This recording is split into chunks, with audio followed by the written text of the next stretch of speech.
नमस्कार दोस्तों, हम पहले ज्योग्राफी का अध्ययन कर रहे थे। रेगुलर मैंने इसके पार्ट डाल दिए हैं, लगभग 7 पार्ट डाल दिए हैं पहले। आज अपन अध्ययन करने जा रहे हैं नदियाँ, राजस्थान की नदियाँ। नदियों से हर एग्ज़ाम में कम से कम 1-2 क्वेश्चन आते ही हैं, तो अपन अध्ययन करेंगे नदियाँ।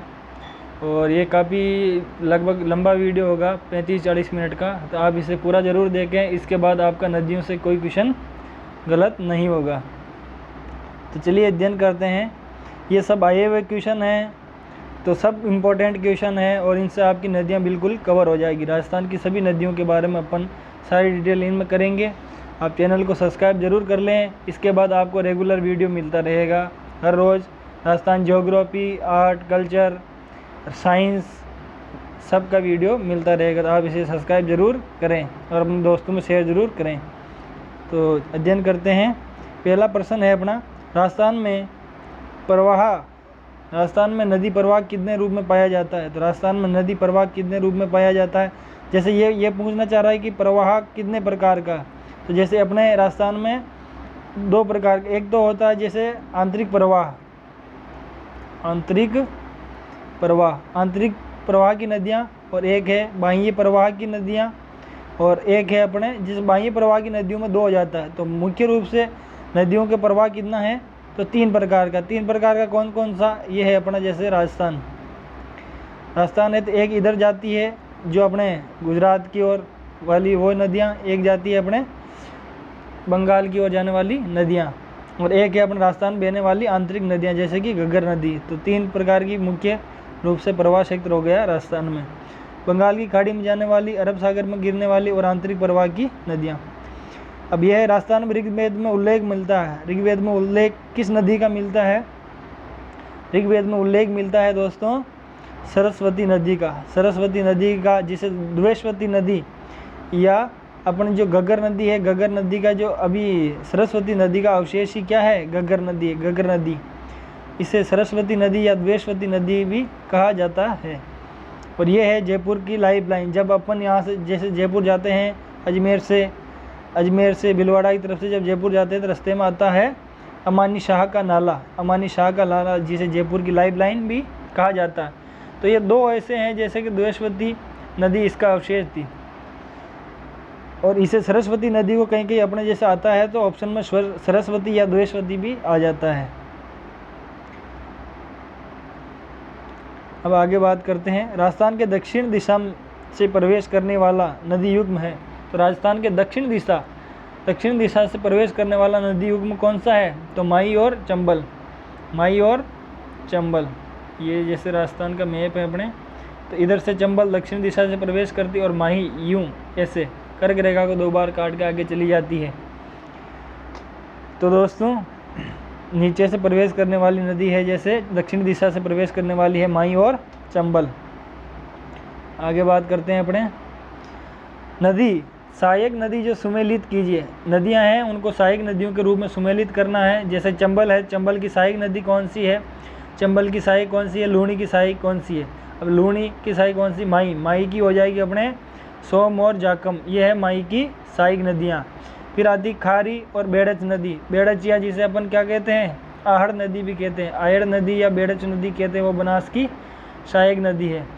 और एक है चंबल नदी की सहायक नदी है पार्वती नदी, और लूणी नदी की सहायक नदी है सूंकड़ी और जवाई। तो इसका ऑप्शन में उत्तर क्या हो जाएगा, 4 के बाद 3, 4, 3, 2, 1। तो आगे देखते हैं दोस्तों, 4, 3, 2, 1 पहला ऑप्शन इज राइट। सहायक नदियाँ। अब सहायक नदियाँ, चंबल की सहायक नदियाँ कौन कौन सी है। चंबल की सहायक नदियों पे जैसे आलनिया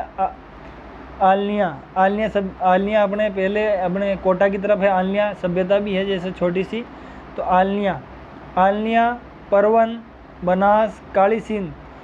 इसके मैं एक आपको ट्रिक बता देता हूँ, जैसे मेरे को याद है अपने चंबल नदी की सहायक नदियों की ट्रिक है। जैसे आहू सिस एक है, जैसे आहू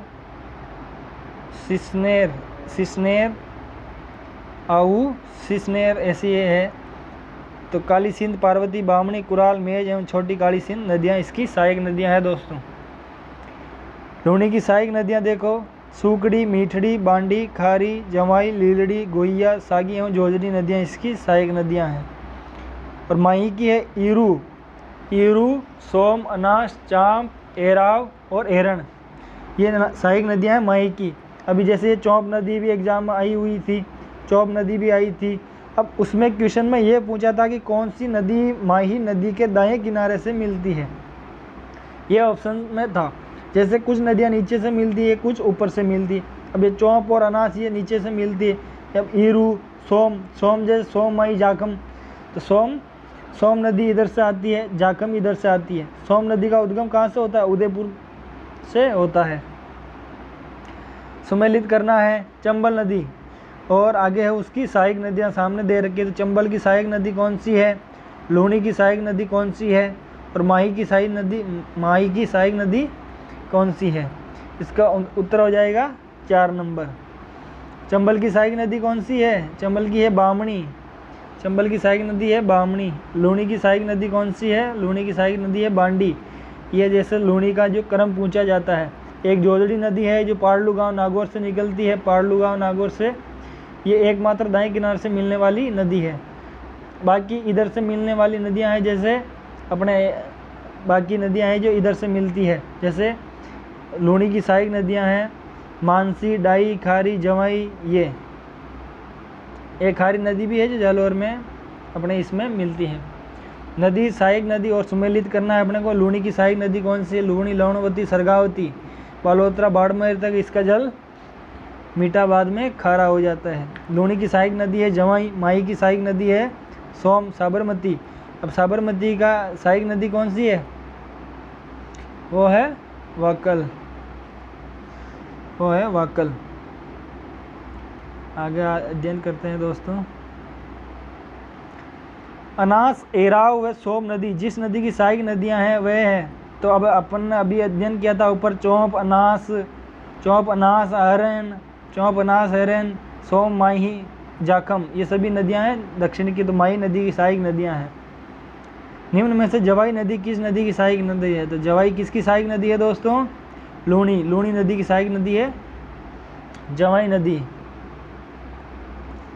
आगे बात करते हैं सहायक नदियाँ में से कौन सा युग्म सुमेलित नहीं है? तो बनास की सहायक नदी कोठारी नदी, बिल्कुल बनास की सहायक नदी है कोठारी नदी। लूणी की है सागी, जो सबसे अंत में मिलने वाली वो कौन सी नदी है? लूणी की सबसे अंत में मिलने वाली नदी है सागी नदी। काली सिंध निकलती है आहू, सुसनेर, मध्य प्रदेश से। तो काली सिंध की सहायक नदी आहू नदी है, और ये निकलती है सुसनेर, मध्य प्रदेश से। और माही की वाकल नहीं है। वाकल किसकी नदी है? वाकल किसकी है दोस्तों?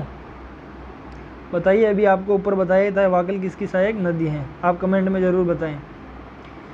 मुख्य नदी, सहायक नदी में से कौन सा सही सुमेलित नहीं है? तो मुख्य नदी उसकी सहायक नदी बतानी है आपको। साबरमती की सहायक नदी वात्रक है। अब देखना है कितना गजब का क्वेश्चन है। साबरमती नदी की सहायक नदी वात्रक नदी है। आपने कभी वात्रक नदी पढ़ा है? ये आया हुआ है JN विद्युत डिप्लोमा 2020 में एक क्वेश्चन आया था। तो इसमें साबरमती की जो सहायक नदी है वो तो वात्रक नदी है। माही की कमला, अब देखो कितनी गजब का क्वेश्चन है ये एक प्रकार से। साबरमती की सहायक नदी है वात्रक नदी, या वात्रक नदी बिल्कुल सही है। और वात्रक या इसे जैसे ऊपर वाकल नदी है ना, तो वाकल के रूप में भी जाना जाता है। माही की है कमला। अब कैसे याद रख, आपको कैसे पता कमला है?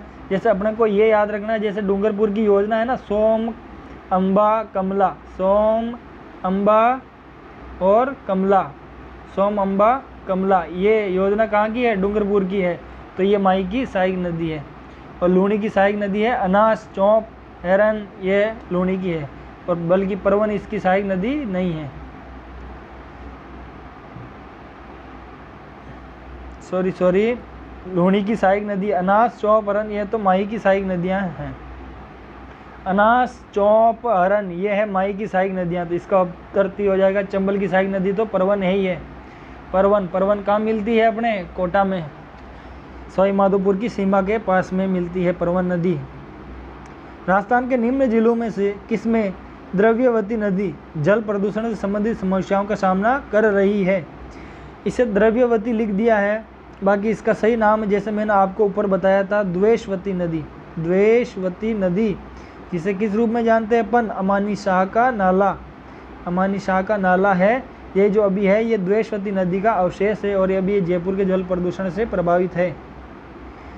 खारी नदी जिस अपवाह तंत्र का अंग है वह है। अब जैसे खारी नदी है तो खारी नदियाँ अपन, अब ये क्वेश्चन क्योंकि स्टार इसलिए लग रखा है, ये डिलीट हो गया होगा, क्योंकि खारी नदी एक तो जो लूणी की सहायक नदी है खारी, और वो तो है अरब सागर का अपवाह तंत्र। एक खारी है जो अपने इसकी बनास की सहायक नदी है, तो वो हो गई अपने बंगाल की खाड़ी का अपवाह तंत्र। तो दोनों ही है इसमें, तो ऑप्शन भी अरब सागर भी है, बंगाल की खाड़ी भी होना चाहिए, इसलिए डिलीट हो गया। अब ये देखो राजस्थान में खारी नाम से 2 नदियाँ हैं, जिसमें एक अरब सागरी नदी है और एक बंगाल की खाड़ी में जाने वाली नदी है। मैंने आपको ये बता दिया।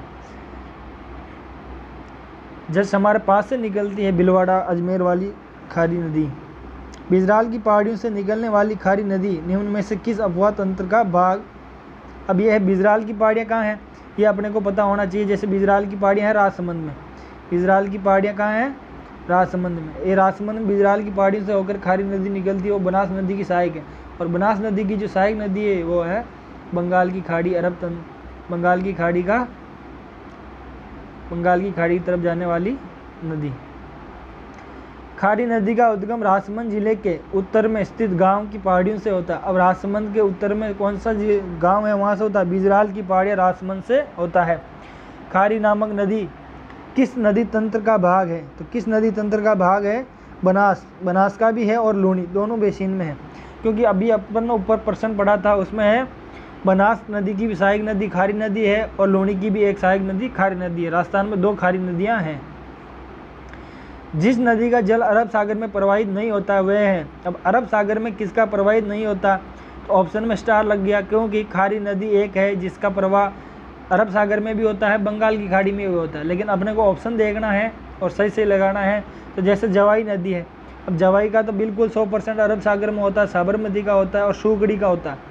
अब ये सूगड़ी क्या है, लूणी नदी की सहायक नदी है सूगड़ी नदी। सूगड़ी, मीठड़ी, ये सूगड़ी, मीठड़ी, जवाई, जोजड़ी, ये सभी सहायक नदियाँ हैं। सागी, ये सब लूणी की सहायक नदियाँ हैं। इनका क्रम पूछा जाता है ऊपर से नीचे की ओर, क्रम उद्गम से आगे क्रम पूछा जाता है। अब यह आसिंद, विजयनगर एवं उड़ा स्थलों के निकटतम नदी कौन सी है। ये जो जेल प्रेरी के जो क्वेश्चन है काफ़ी एकदम टफ क्वेश्चन है। जैसे आसिंद के बाद के पास में कौन सी नदी निकलती है, आसिंद होकर के विजयनगर, गुलापुरा, यहाँ आगे उड़ा, इन स्थलों से होकर आगे नदी गुजरती है, वो है खारी नदी। जब पुष्कर की पहाड़ियों में भारी वर्षा होती है तो बाढ़ कहाँ आती है दोस्तों, पुष्कर की पहाड़ियों में भारी वर्षा होने पर बालोतरा, बाड़मेर में बाढ़ आ जाती है लूणी नदी के कारण। राजस्थान के कौन से कस्बे का धरातल स्तर उसके पास की नदी के पेटे स्तर से भी नीचे है, ये है हनुमानगढ़ का जंक्शन। हनुमानगढ़ जंक्शन जो है उसके पास की नदी के पेटे स्तर से भी नीचे हैं। निम्नलिखित में से राजस्थान के कौन से जिलों में नदी नहीं है, तो राजस्थान के 2 जिले ऐसे हैं जैसे उसमें नदी नहीं है, तो बीकानेर और चूरू। बीकानेर और चूरू में कोई भी नदी नहीं है। शेखावाटी प्रदेश के कौन से जिले में कोई भी नदी नहीं है, तो शेखावाटी, अब ये पूछ लिया शेखावाटी प्रदेश का। अब शेखावाटी प्रदेश यहाँ अगर बीकानेर भी डाल देता तो अपन वो ऑप्शन करेंगे ही नहीं, क्योंकि वो है शेखावाटी प्रदेश का भाग है ही नहीं। संगणक परीक्षा 2018 में ये प्रश्न आया हुआ है और अभी संगणक की डेट आ रखी है 14 अक्टूबर 2023। 14 अक्टूबर 2023 को संगणक का पेपर फिर से है, तो ध्यान रखें दोस्तों। शेखावाटी प्रदेश में किस जिले में नदी नहीं है, चूरू में नहीं है। बीकानेर में प्रवाहित होने वाली नदी कौन सी है, तो एक भी नदी नहीं प्रवाहित होती है। मांडलगढ़ के निकट त्रिवेणी पर कौन सी 3 नदियाँ मिलती है। अपने राजस्थान में कुल 4 क्या है, 4 त्रिवेणी संगम है। 4 त्रिवेणी संगम है, उनमें से 3 तो हो जाते हैं अपने बनास के ऊपर और एक हो जाता है सोमई जाकम वाला। तो ये है कौन सा, अपने मेनाल वाला, मेनाल बनास बेड़च, मेनाल बनास बेड़च, ये त्रिवेणी संगम है। जैसे ये है त्रिवेणी संगम स्थल, आगे अपने चारों ही बनास, मेनाल, बेड़च, ये मंडलगढ़ भिलवाड़ा में है। सोमई जाकम, भैणेश्वर धाम, डूंगरपुर, बनास, चंबल, सीप, रामेश्वर घाट, सोई माधोपुर, बनास, डाई, खारी, राजमहल टोंक के अंदर है। और बांडी बांडी, ये आगे ये कुछ अलग ही दे रखा है, ये मेन ऊपर वाले 4 हैं। बांडी, आगे मास, ये बनास, देवधाम, जोधपुरिया टोक के अंदर भी कोई है, तो ये भी आप स्टार रख के याद रख सकते हो। आगे बात करते हैं बिगोद। अब ये त्रिवेणी संगम है, याद रखना है त्रिवेणी संगम कहाँ कहाँ होते हैं।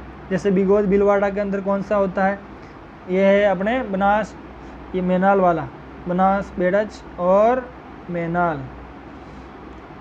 और आगे है राजमहल टोंक, राजमहल टोंक के वहाँ कौन सा होता है, तो बनासडाई खारी वाला। इसका उत्तर हो जाएगा ऑप्शन नंबर 3। बेणेश्वर 3 नदियों के संगम पर स्थित है, वो है सोम, माही, जाखम। इनमें से एक नदी नहीं है बनास, तो ये अपना उत्तर हो गया। बेणेश्वर माही नदी का संगम स्थल कौन सा है, बेणेश्वर माही नदी व संगम स्थल कौन सा है, तो वह है सोम। बेणेश्वर पे है माही नदी व सोम, माही, जाखम, तीनों नदियाँ मिलती हैं। जाखम, माही तथा एरू, अभी एरू नदी कहाँ से आ गई भाई, सोम, माही, जाखम नदियाँ तीनों मिलती हैं। राजस्थान के निम्नलिखित में से किस जिले का निरूपण करती हैं, हाँ तो बिल्कुल ये ऑप्शन भी ठीक है। ये देखिए जाखम नदी, जैसे ये है अपने, जैसे राजस्थान का ये प्रतापगढ़ जिला है, तो इधर से आती है जाखम नदी, ये माही नदी चलती है ऐसे अंदर से, ये माही नदी, तो माही और जाखम दोनों एक साथ मिल जाती है। और एरू नदी जो नीचे से आती है इधर से बांसवाड़ा वाली, तो ये प्रतापगढ़ जिले का निरूपण करती हैं। अब इनमें जैसे बांसवाड़ा और डूंगरपुर डाल देते तो कन्फ्यूजन होता, अब इनमें कन्फ्यूजन होना भी नहीं चाहिए।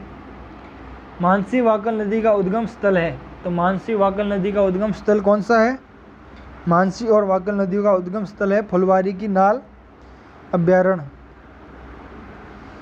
नदियों के निकट स्थित अभ्यारण्य फुलवारी की नाल अभ्यारण्य। फुलवारी की नाल कहाँ स्थित है, उदयपुर में, मानसी वाकल नदी के उद्गम पर।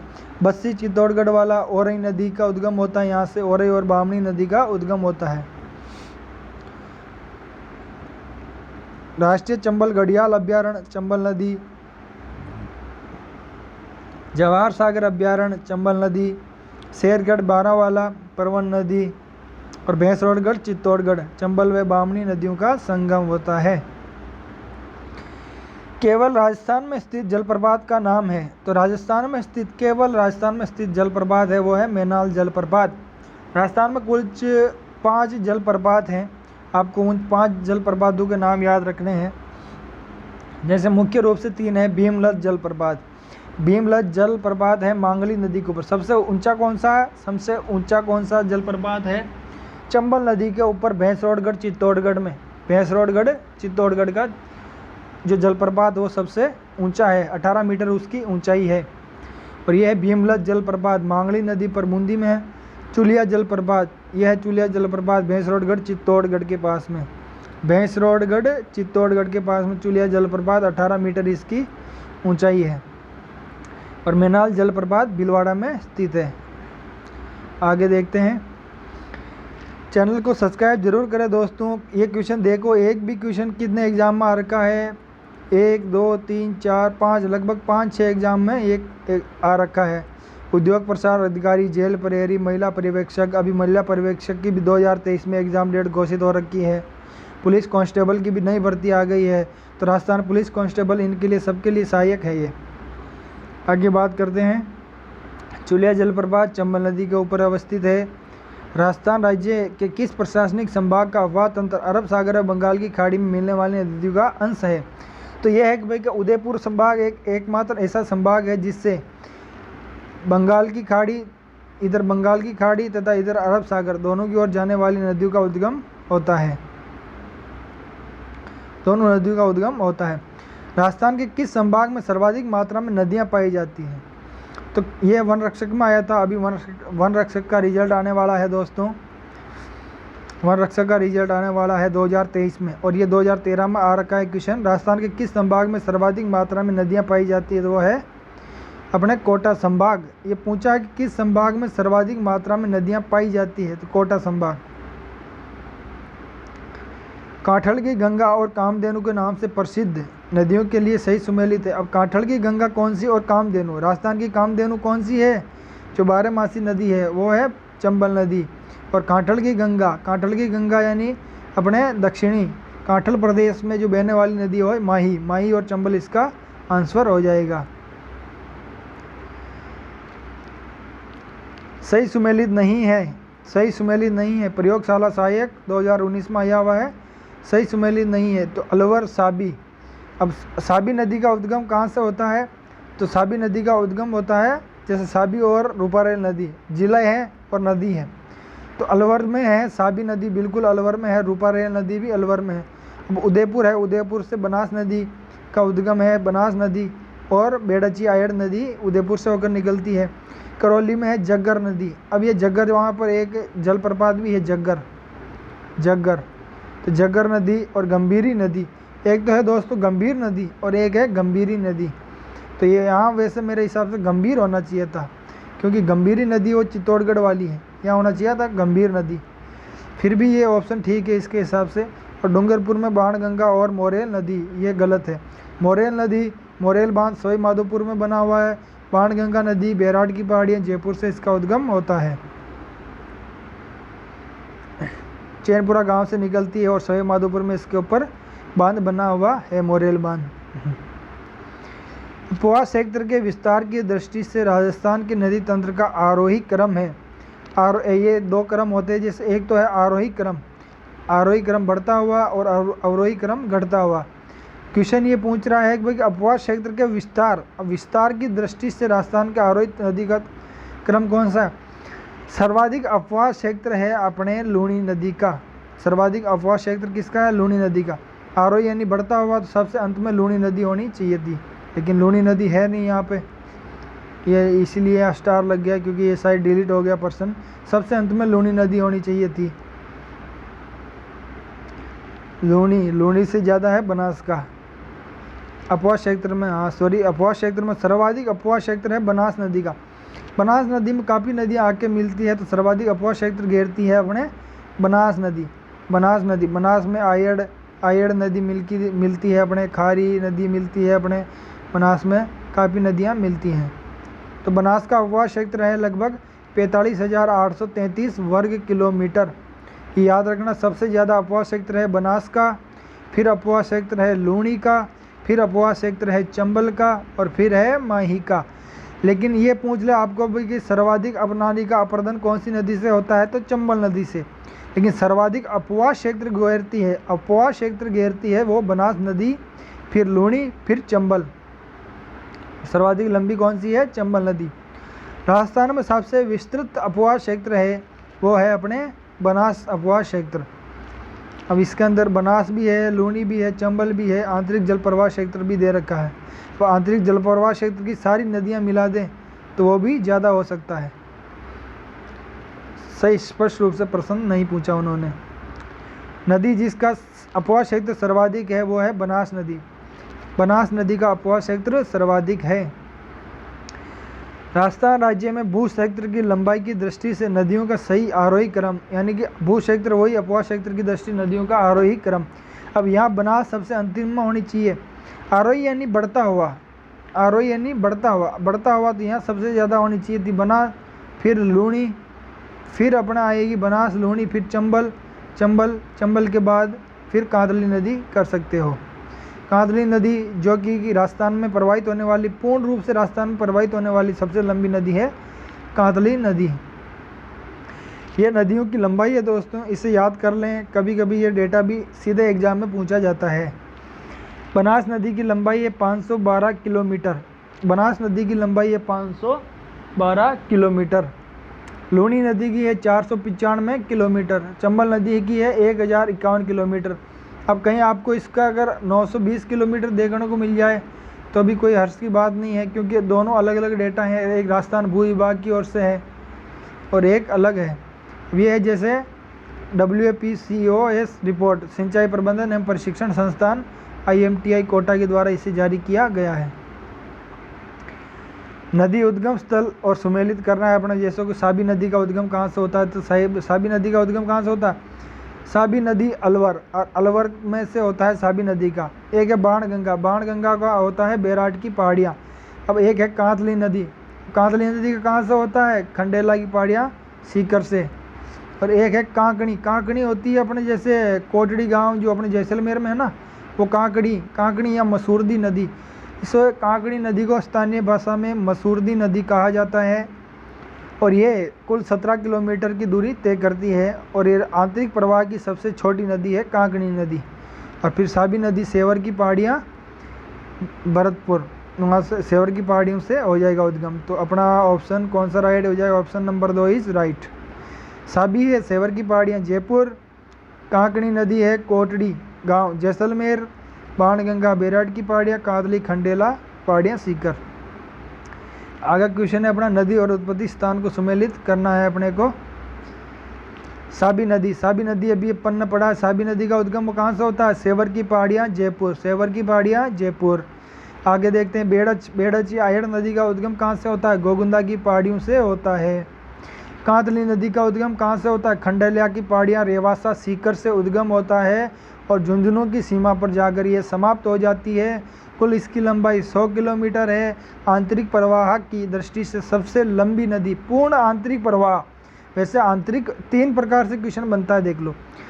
सबसे लंबी आंतरिक प्रवाह की नदी है अपने घग्गर नदी, लेकिन वो पूर्ण रूप से राजस्थान में नहीं बहती। और यहाँ जैसे ये राजस्थान है, ये राजस्थान से क्रॉस करके ये इधर से हिमाचल से आती है, हिमाचल से कालका मंदिर के पास से हिमाचल से निकलती है, राजस्थान में प्रवाहित होकर फोर्ट अब्बास पाकिस्तान तक चली जाती है। तो ये पूर्ण राजस्थान में नहीं है, लेकिन कांदली नदी पूर्ण रूप से राजस्थान में ही निकलती है, राजस्थान से उद्गम, राजस्थान में समाप्त। तो ये है 100 किलोमीटर इसकी लंबाई है और सबसे छोटी है वो जैसलमेर में है, कांकणी या मसूरदी नदी। कोठारी नदी का उद्गम होता है दिवेर की पहाड़ियाँ राजसमंद से। ऑप्शन नंबर 3 इज राइट दोस्तों। आगे देखो दोस्तों, नदियों के संबंध में निम्न कथनों पर विचार कर सही उत्तर का चयन करना है अपने को। अपन ने पढ़ा था एरेन नदी, एरेन पूरा सिरोही जवाई नदी के बाएं किनारे पर स्थित है। क्या ये बिल्कुल सही है? बिल्कुल सही है। आगे है चंद्रावती नदी, चंद्रावती। वैसे सिरोही का पुराना नाम क्या है? चंद्रावती। चंद्रावती सिरोही एक प्राचीन नगर है जो पश्चिमी सूकड़ी नदी के बाएं किनारे, अब सूकड़ी नदी के बाएं किनारे स्थित था। अब इसे याद रखने का आसान तरीका है दोस्तों, जैसे मैं